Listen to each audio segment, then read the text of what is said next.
Thank you. Good morning. Thank you for attending. How many have been to a product safety talk? Got one. A toy safety talk? No, sir. No. Watch a safety webinar? You got. I think they need to advertise this more. Anyways, I want to do things a little differently.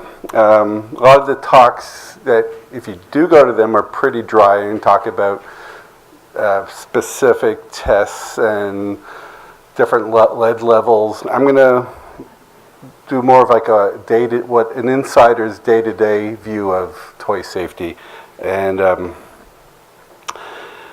it's something that, as a distributor or a supplier, would help you understand the aspects of toy safety. Product safety, and specifically toy safety, has become a huge topic and is very confusing. What I like to do is drill down to some of the misconceptions you as a promotional product distributor should be aware of, perhaps giving you an advantage over your competitors.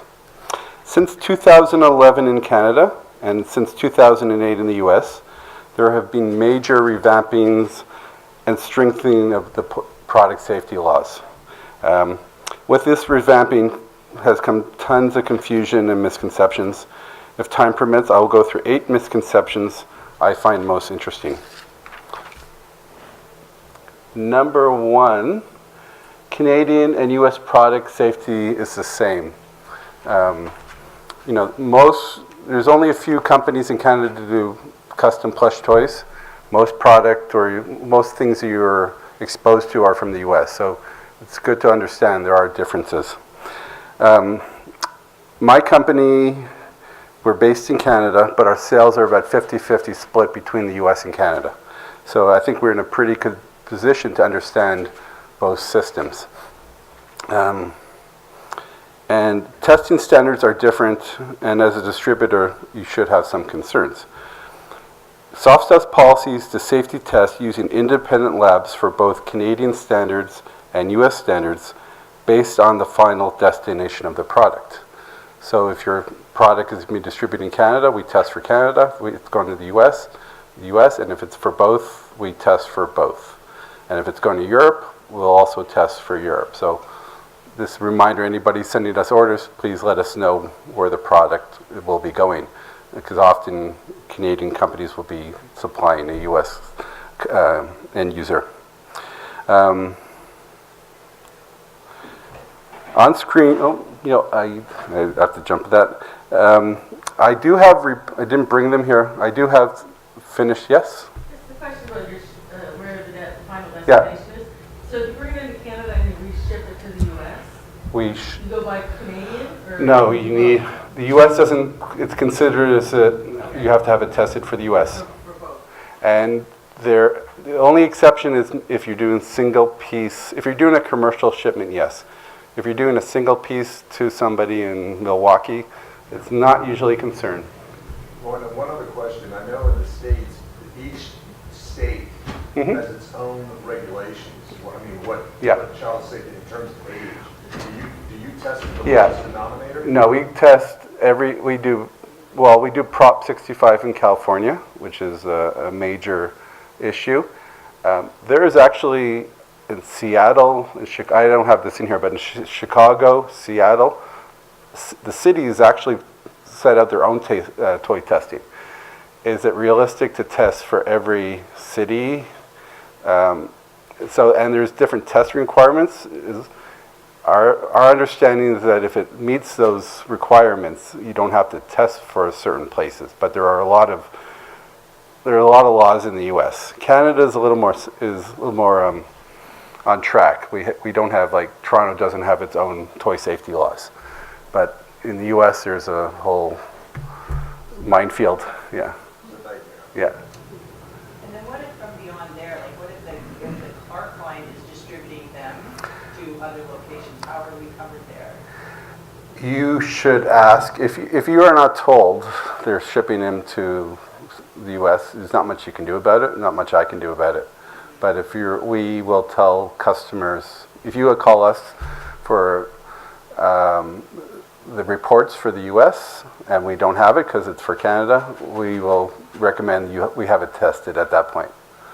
which could be quite expensive if they're only shipping 10 pieces. So Well, it's just that we don't always have control over what our. no, so that is not much you can do about that. If you don't know, what can you do? It's just It's important to ask, though, right? When you say. we ask in the beginning, and if No, not you. yeah, no, they should know. Yeah, you should know.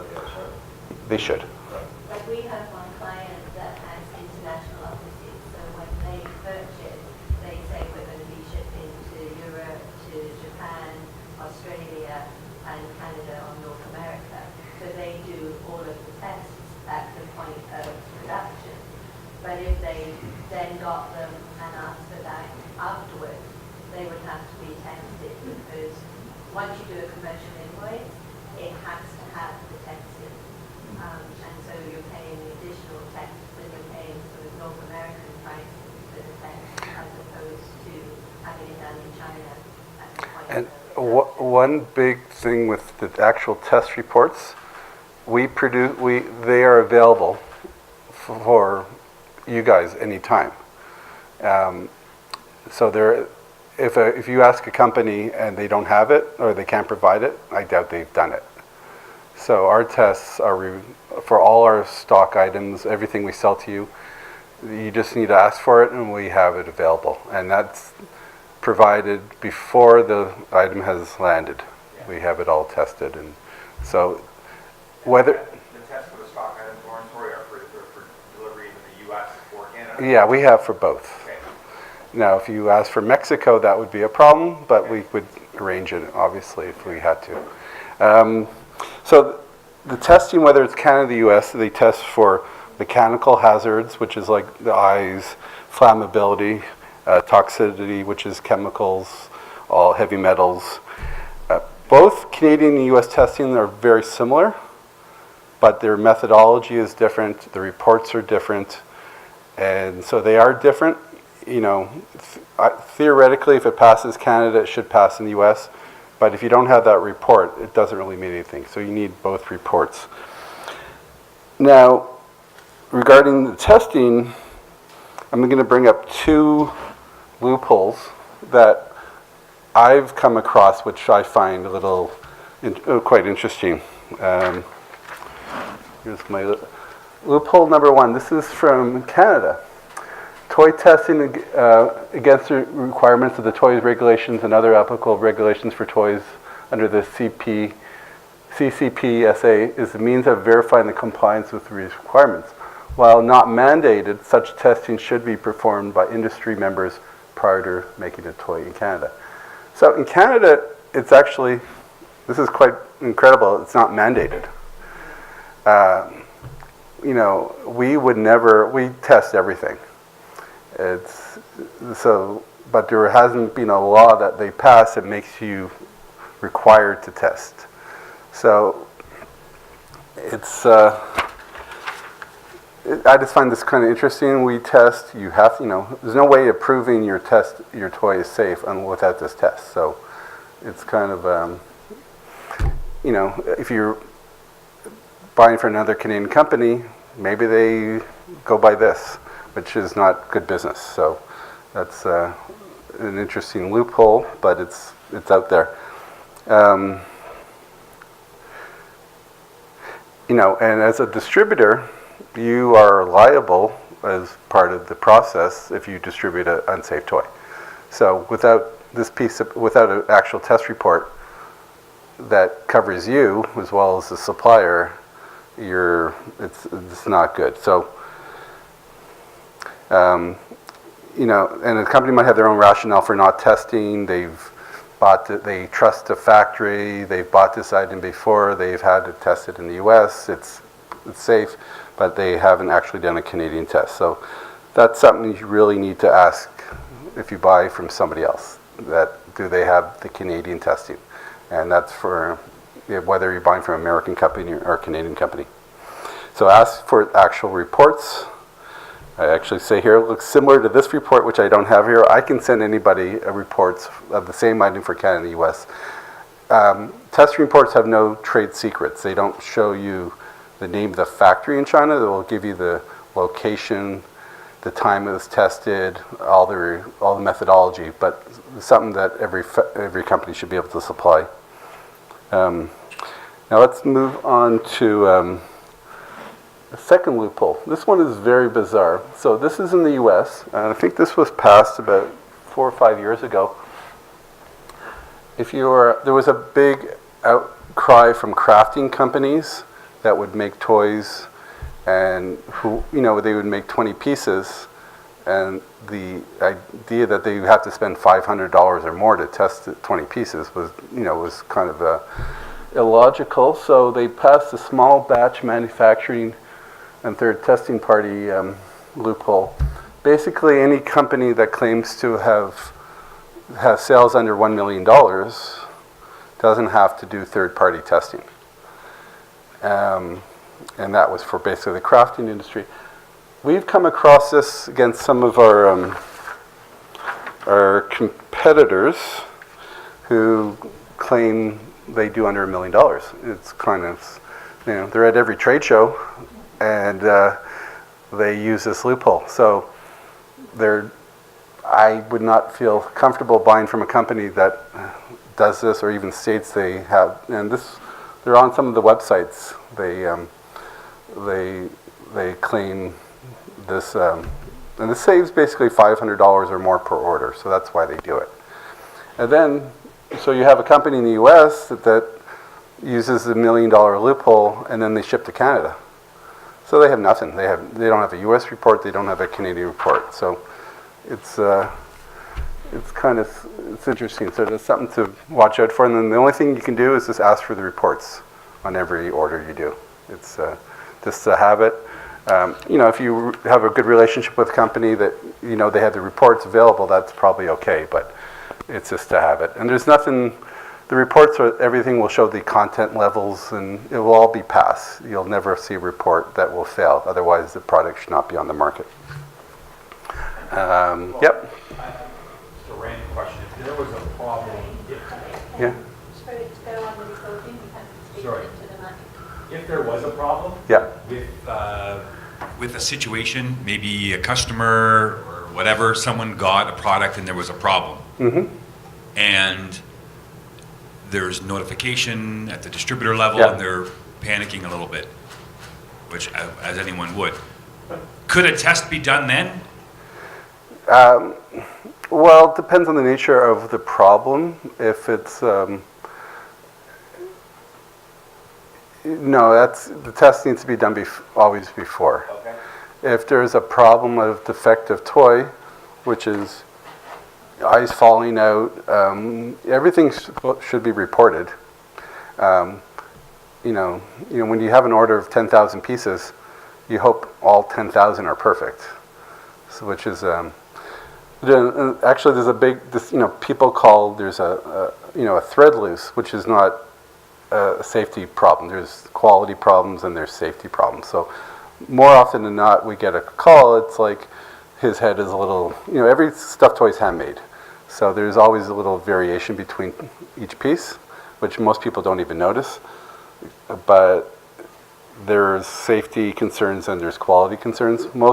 I've almost never got a safety concern. It's very rare, but it does happen. So it's something you don't want to get that phone call, but it does happen. Yeah.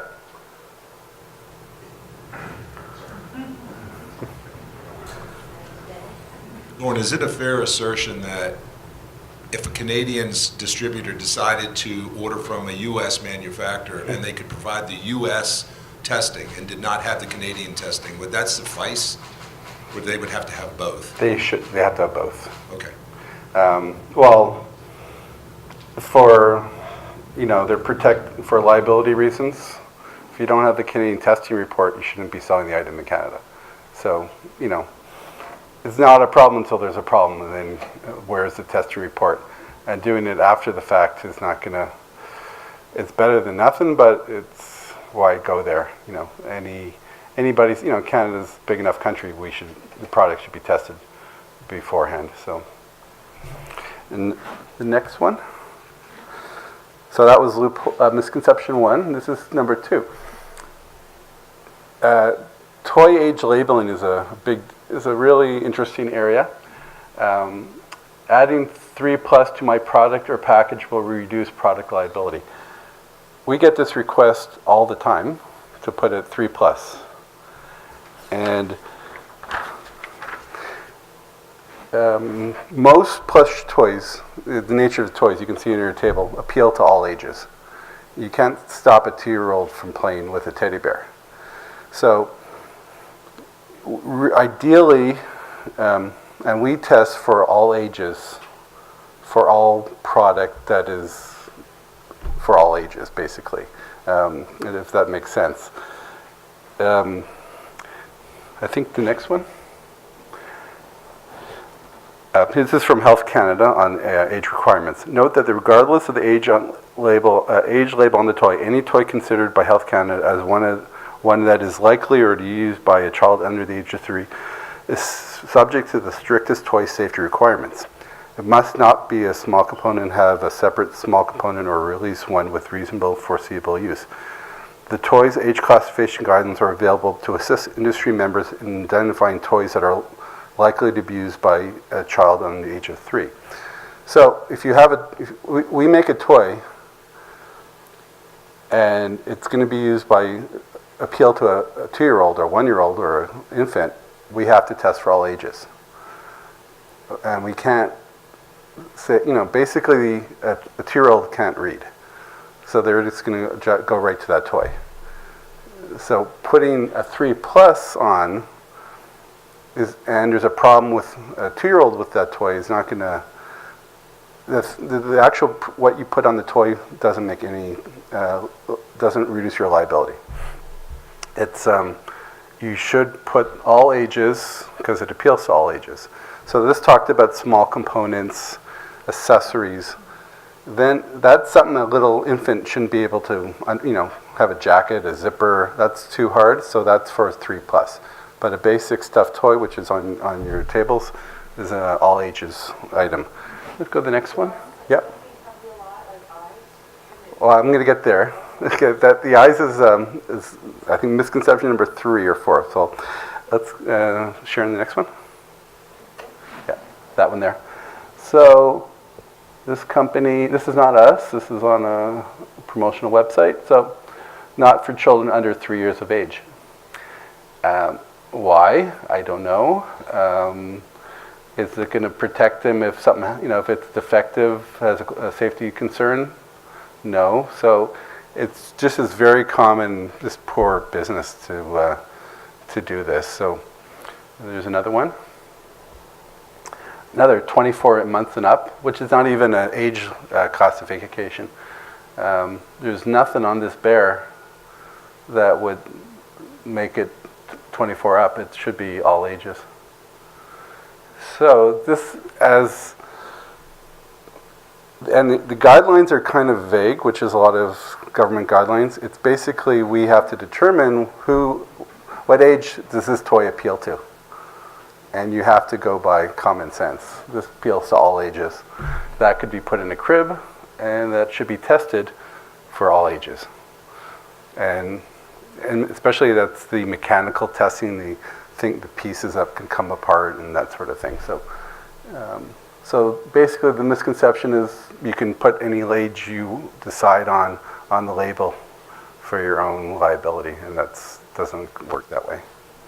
And if I can just add to that as well, we've had customers come and say it's being given out at a trade show, they're adults so we don't need to do the testing, but you have to have the reasonable assumption that they're going to take that toy home and possibly give it to a child. So it does have to have the testing. It doesn't matter if you're handing it to an adult, you're liable for what happens to that toy afterwards. That's number 2. I go on to number 3. One of the good ones. Embroidered eyes are required for baby safe toys.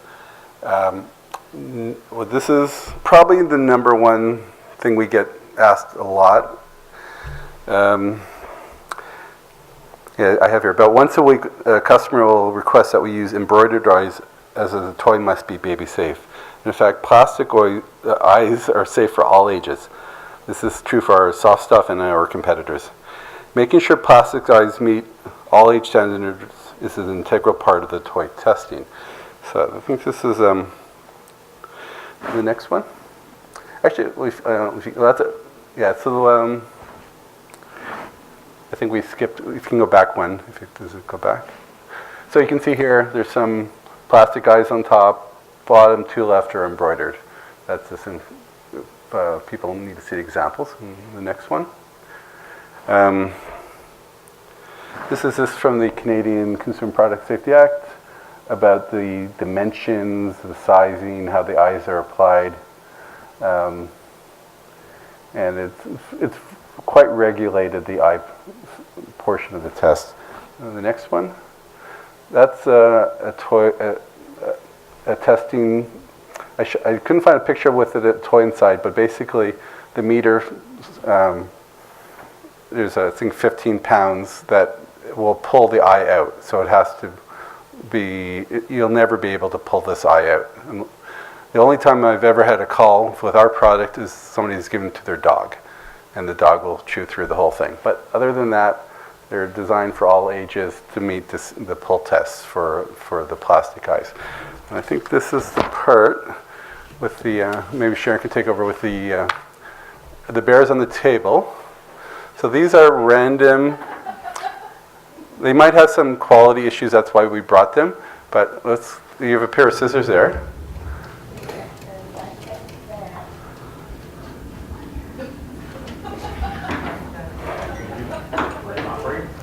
So, yeah, this.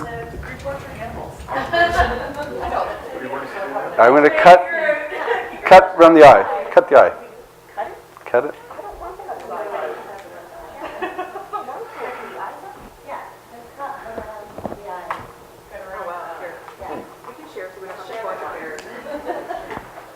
We're anti-torture.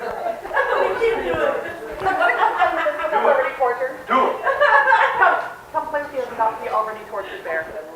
Lorne, in the factory, are these put on with a machine or hand-screwed? It's on a vise, and then the last part is they melt the stub. I see, yeah. So there's a melted stub, and then there's that part that's melted on, and then that's locked in. So that's pressed down and then it's melted? Yeah. Wow.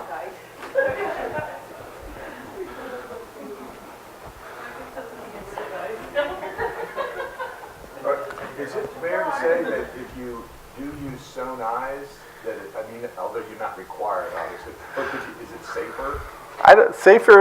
They're both safe. Whether it's, they're safe. Whether it's safer, I wouldn't say that. They're both, I wouldn't. It's not like one is 50% safe, 100%. Both are 100%. Maybe it's, but embroidered eyes are more of a marketing idea than a safety idea. So if you want to market your embroidered eyes as baby safe, it's just a marketing thing. It's nothing to do with safety. So, yep. Is there more cost? No, generally no. If you're doing a custom offshore order, you can say I want embroidered eyes. Yeah, the plastic eyes give the teddy bear more character. We find embroidered sort of is flat and it has a different look. So sometimes we can't get the look people want with an embroidered eye. Is manufacturing for pets? Whole different thing. There's no testing. It's the Wild West for dog toys. Yeah. So that's another thing. You be careful not to buy a dog toy for children because there's no testing whatsoever. There could be chemicals. There could be terrible eyes. That's I hear coming. There's a lot of in the U.S. I think that for sure would have Yeah, because the toy. tested because the dog It's going to eat it. Yeah. Yeah. No, and is there chemicals in those chew toys and the rubber content? And so a lot of the factories in China have moved to toy products, dog products, because it's easier. How many young kids that have pets get a hold of a dog? That's what I was I'm like, thinking. Yeah.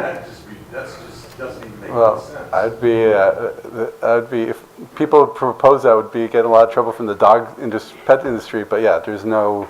And the pet toys are cheaper for that reason too, because they could be sewn any which way. The contents could be told. There's no stuffing requirements for them. So it's a whole different thing. But we'll do pet toys. Haven't done that many. There's a whole world of pet toy people out there. And custom is not generally asked for in the pet toy world, but it's occasionally. So that's, any questions about eyes? Because that seems to come up all the time, so. And the guys we brought here they weren't the best. They might have had some sewing issues. That's why we brought them. Let me keep on going. The next one, sure. Oh. Number 4, toy safety regulations are well defined. I'll read some of it. With excellent intentions, governments have enacted legislations to cover most areas of toy safety. Some of it is very clear and straightforward, and some of it is very confusing. And there are a lot of gray areas. There are areas up to interpretation. Toy safety regulations are not often easy to follow. At Soft Stuff, we discuss every custom project and every relevant safety concern. We have declined many orders, more often just because what people want we consider not safe. We usually try to give the customer design recommendations to make it safe. Are there government agencies that help? Perhaps, but due to liability, there are no government resources to answer specific questions. They rely on industry to interpret the regulations. They also rely on consumers to report bad toys. So they're really not out there. They put the legislation out there and they leave it to industry to figure it out. One area it does do really well is the recall website. And we actually find it very, there's the Canadian recall website. These are not mine, by the way. The Canadian US ones are very similar. And this one here was for eyes, I believe. So, but I'd say 6 times a year there'll be a plush toy recall from different companies, and it's quite severe if you get a recall, and it's all public. So that's what you want to avoid at all costs. Let me go to the next one. Can testing labs help? This is interpreting all the rules. And yes and no. While we do ask specific questions to our testing labs, you must know what you are asking for. Testing lab's business is to test and make money. A few years back, I had an order for 10,000 pieces for Kellogg's. This is in the US.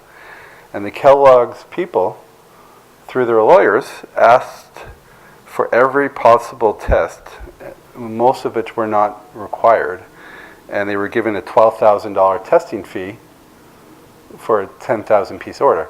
And they canceled the order because their lawyers decided that every test under the should be done. So the testing labs are a good resource, and they're based in Canada, they're based in Hong Kong and China, but they're there to make money and test everything they possibly can. So it's up to us and other companies to decide what we really need to test for. And that's where talking about in the US, there's different cities that have their own testing. We have to decide, do we want to check off the Chicago test? And I would say no, but the California test, yes. So there's a bit of a minefield of testing, and that's what our experience helps with. So, basically, bottom line is you need a supplier that knows what they're doing, and more often than not, if it's a bigger U.S. company, their salespeople would have no idea. So you really need to find out if are they testing, what they're testing, what their view is, and creating a toy that, while maybe it could pass the test, is not a good idea. Number 5, government bodies test for toy safety. It's basically the same thing. They have no testing ability whatsoever. There's none out there. So all the recalls you'll see are from people, who report a bad toy. Then they'll jump in and ascertain whether there's a problem. But there's no proactive government system to test toys. There was a thing in Canada called the Canadian Toy Testing Council, and they went out of business in 2015. They were an independent body that tested toys, but they're not around anymore. So really, there's nobody out there. So it's really the onus is on the suppliers to do the right job. Yep. Just for those who haven't taken the testing, done the classes at PPAI, I will tell you that there are people, like you were saying, just general public, that purposely go out and try to find products, toys and everything they fail and they make money. That's their job. They work with attorneys to go out and find something that's a fault, they report it, then all that they have to defend it, whoever that manufacturer is. So it's a money-making operation. Well, in California, Prop 65 is actually done on its on that basis. Right. It's designed to for people to make money. They get a bounty if they find an effective toy. So it's very American in its way. No offense, but it's not a. I'm the one that brought it up. Yeah, it's a little better climate in Canada. I don't think we have that adversarial system here, but you still have to do it. Make sure it's done right. And Lorne, you don't have to sugarcoat anything with me. I get it. Yeah. The U.S. is an incredibly litigious society, and I wish they adopted more of the way Canada was, because it's just stupid there. Yeah. So it's something we always think about. So, it goes back to more and more common sense as well. Making a toy that is safe, whether it passes, even if it does pass the tests. Because, I think I could design a toy that would be incredibly dangerous that would pass every test. There's ways to do it, you could create it. It's just, so people, there's these like toys that have like loops around them and all sorts of strangulation hazards that would, that the laws have not foreseen. So you got to just make sure you make a good toy that will be fine wherever it goes, in California or here. Number 6, toys with magnets are allowed. And let's go this is an interesting one because they are technically allowed. You can have magnets in your toys. These are like fridge magnet ones. Actually, I got this one from Alibaba, I believe. This goes back to plush toys appeal to all ages. These should have not safe for children under 8 on them because of the magnet. I think, a small child will go to they won't know there's a magnet in there.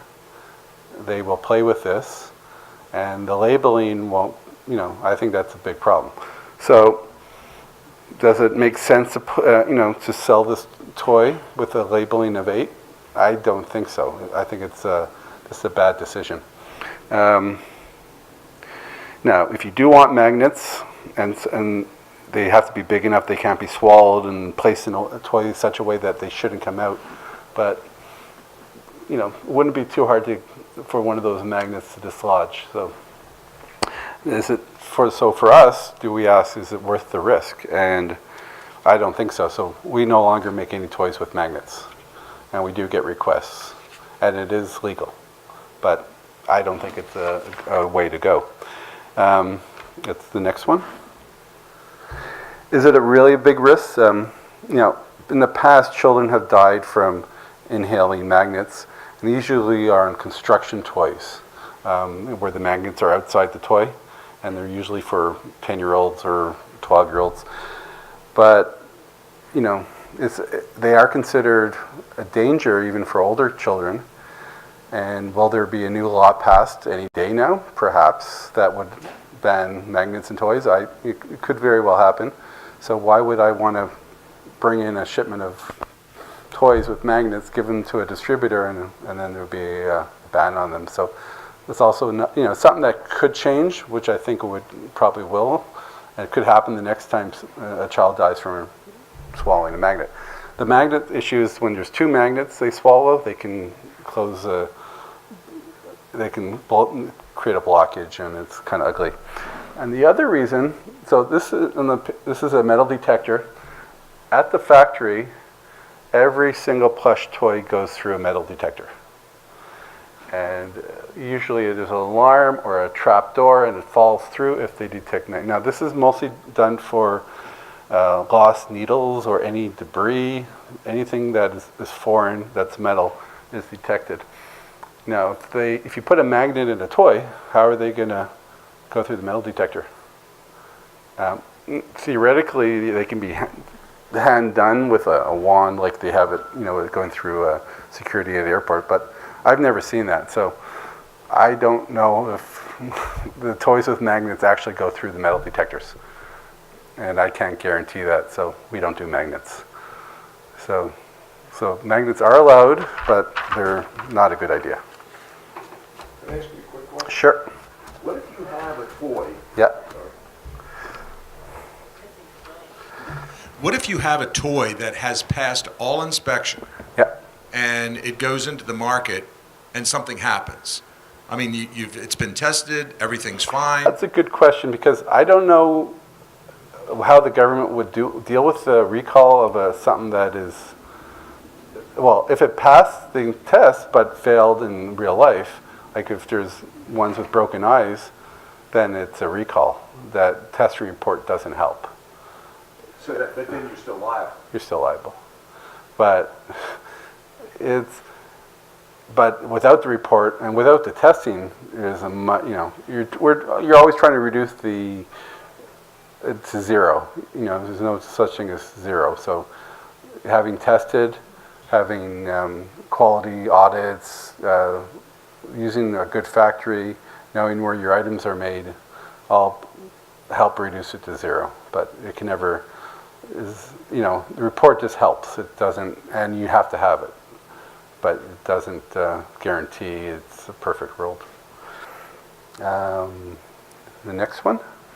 So I'm at 7, so there's only a couple more I have.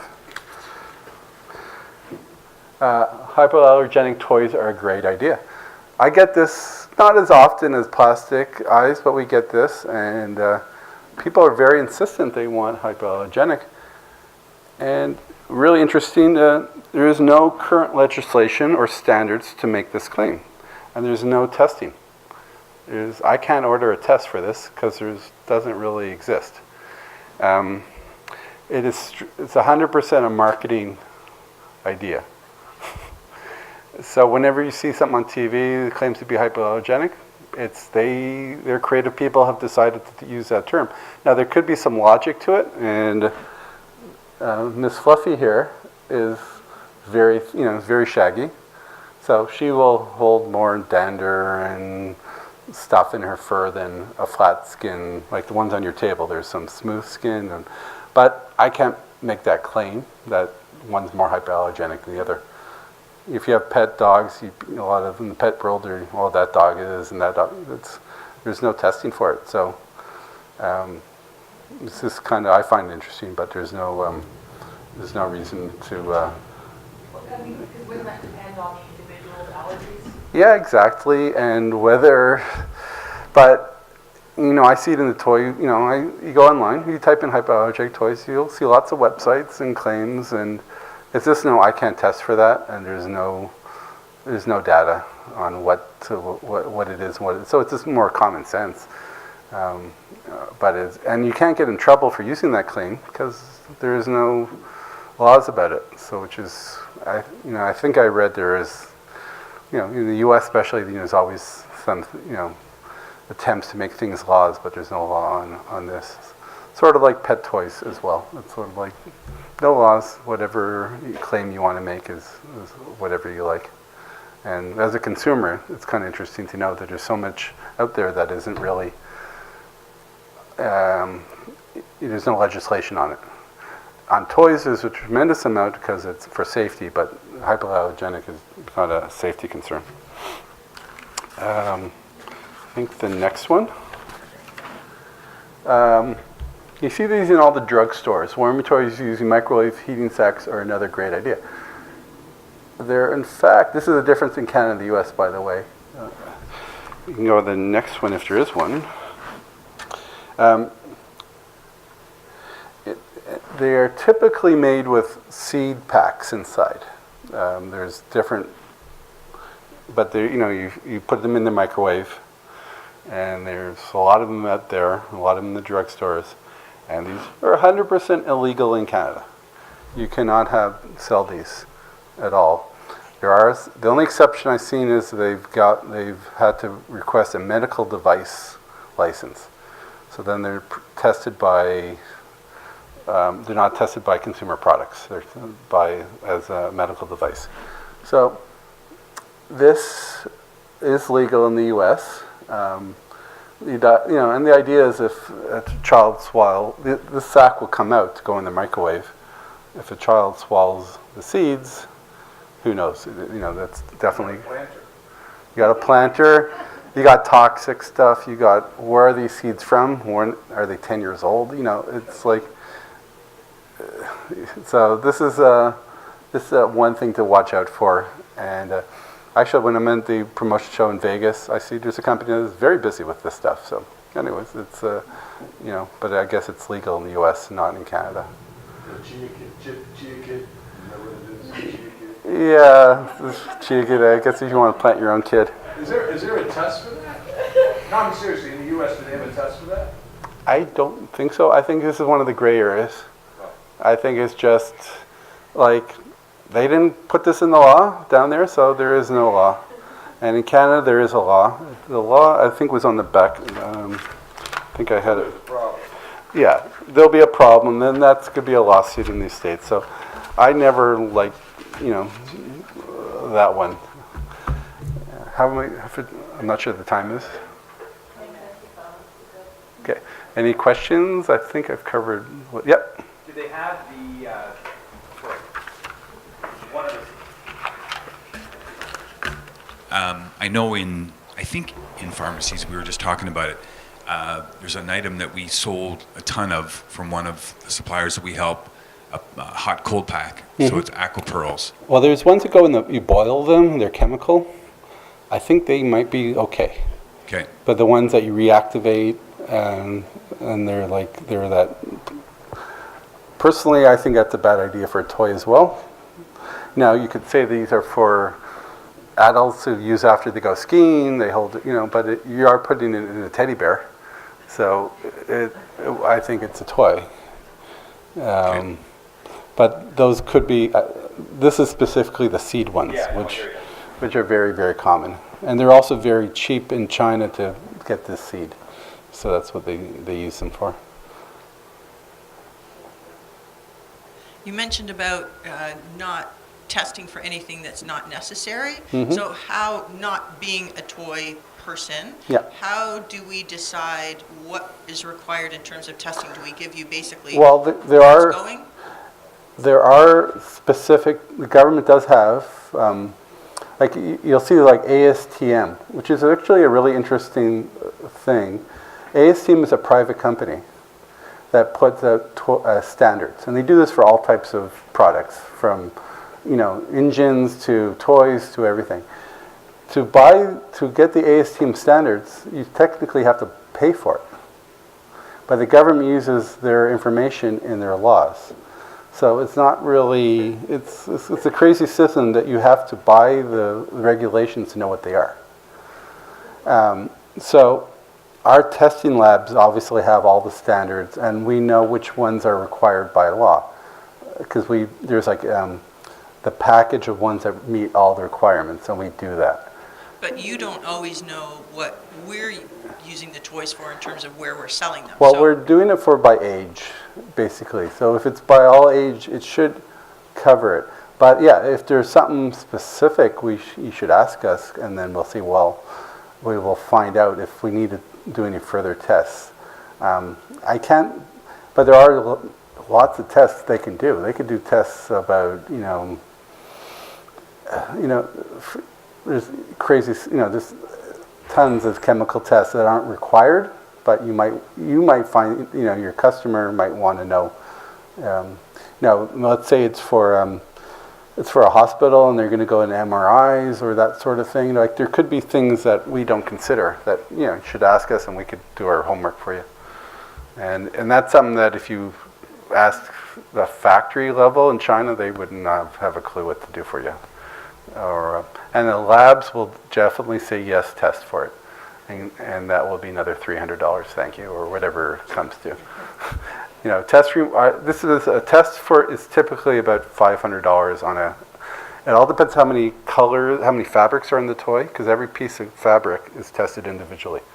So if a toy has a lot of different fabric changes, trims, it all affects the price. If it has the jackets and sweaters and boots and... Since you're established, anytime that you do a rerun or a rebatch, do you have to test that? It's 1 year. So if it has to be from the same material batch, there's a lot of confusion in this area too. We test a stock item, or if you repeat your custom item, we test once after 1 year.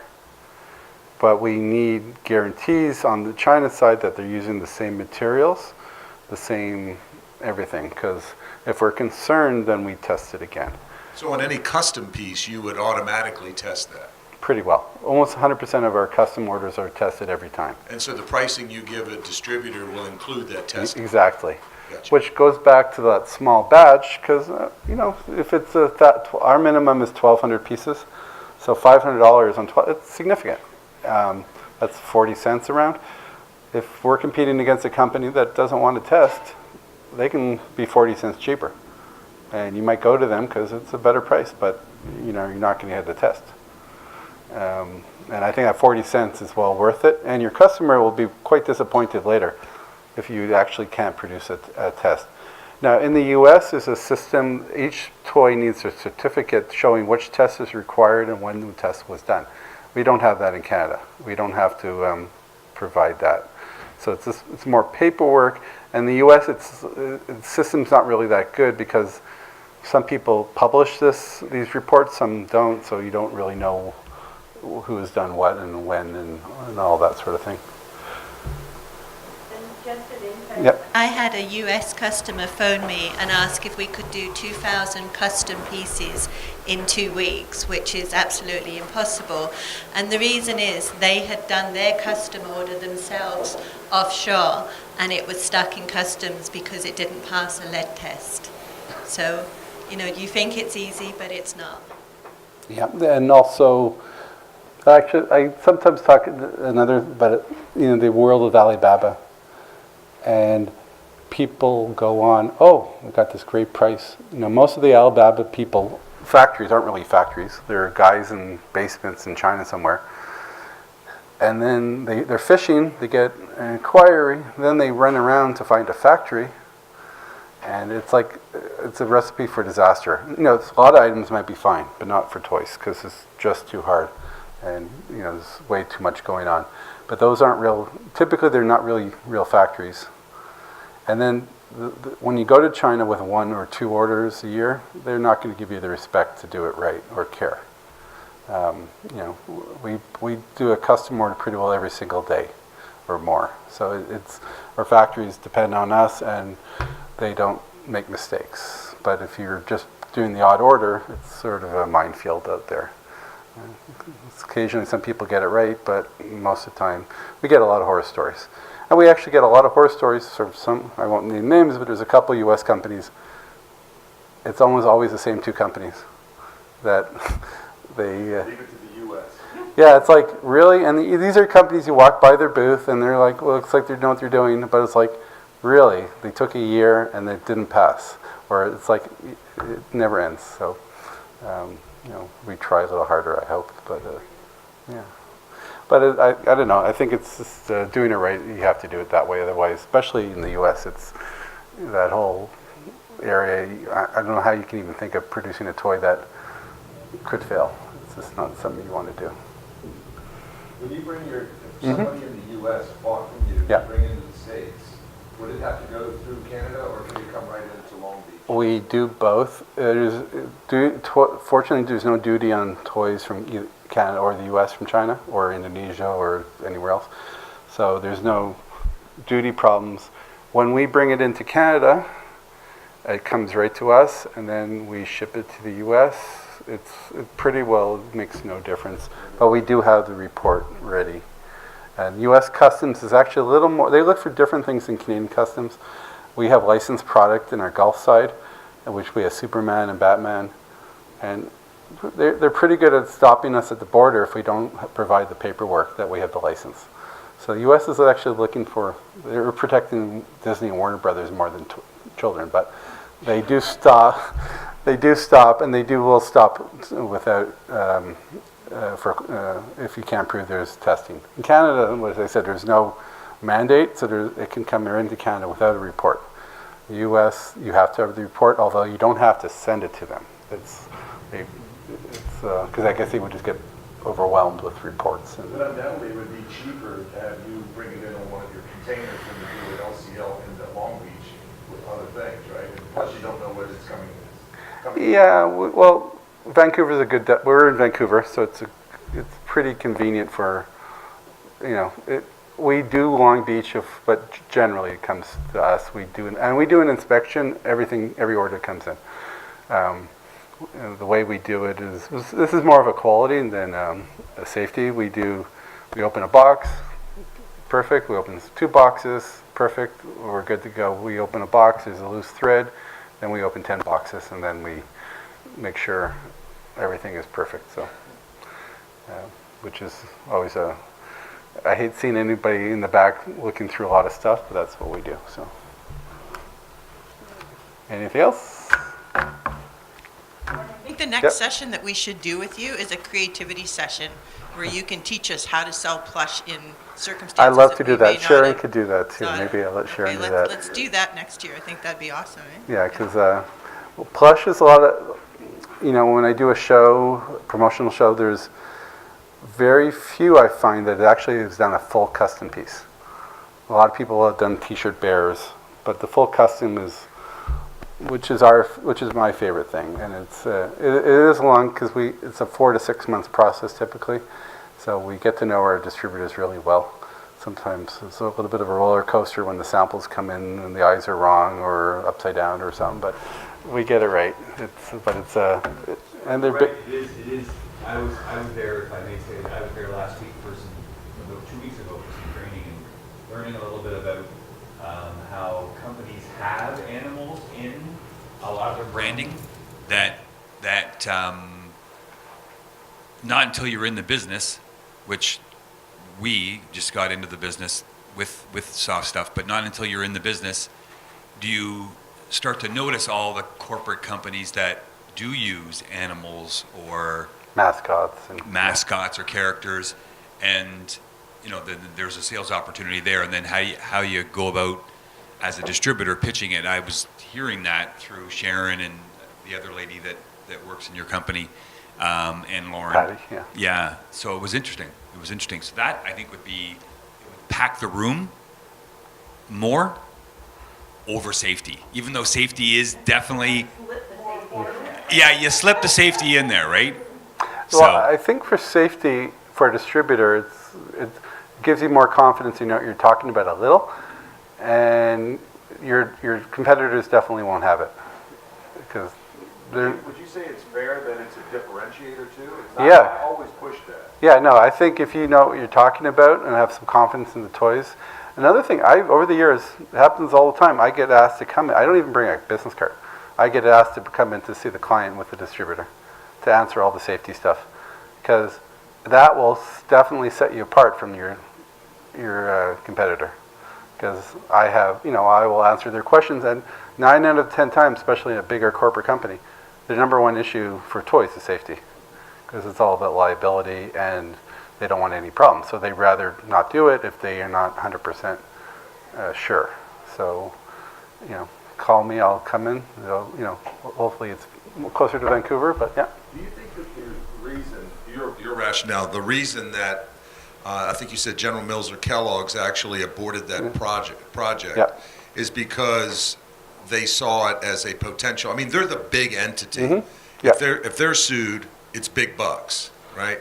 Well, I think the distributor in this case, what I was dealing with, had no backbone to say, you know, they just said, well, whatever the customer wants, and customer is often wrong, or is not informed properly about what it's required. So that's just an example of losing, you know, at least they made it, they were thinking about doing it. I think often companies won't go there because they just presume they can't do it. So, but it's, you know, when we started, my biggest order was 1 million pieces. I didn't have one, they didn't send me back one piece. I think, you know, you would think there would be a couple hundred of them that would be defective or loose threads. You know, they were not a single piece. So that was a pretty good perfection rate, I think. So, but, that was the bit that were handed yeah. kits. Was it Teddy Graham? Teddy Graham's, when they relaunched, this is a while ago, but they relaunched the Teddy Graham shaped cookie. So they did that. It was a little funny story because they did this was the U.S. It was supposed to be 32,000 pieces, which is a fine order. And they forgot to put a date on, expiry date on the promotion. So it went on for about 3 years. And every about 3 weeks, they would be ordering about 60,000 more, and kept on going and going. And it was good. It was 3 box tops, and you got a free Teddy Graham bear. So that was a good mistake on their part, for me at least. Okay, we're going to wrap this up. Thank you.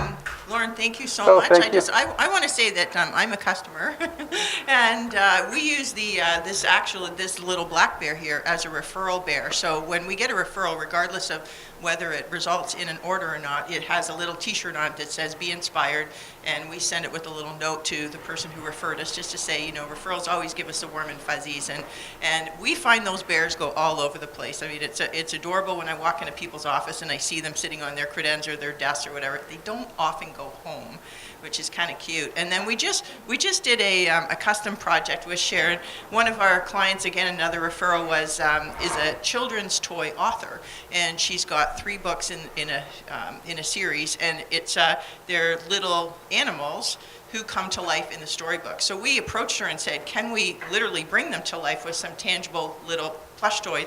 And she was so excited about it. So we created a barn and the 5 animals exactly as they are in the illustrations in the book. And she sells the book separately and then a book bundle. So we created the barn with an opening so all the books could go into it with the toys. And she's going gangbusters with it. So I want to thank you guys. The barn? I want to thank you guys for your work on that project. It was pretty spectacular. So, Lorne, I think we got to set up that creativity session. I think that'd be pretty awesome. We'll do that next time. And in the meantime, I want to give this to you as a thank you so much for being with us today. Well, thank you. Really appreciate all of your preparation, effort, and for taking the time to share with us. So, thank you, Lorne. Thank you.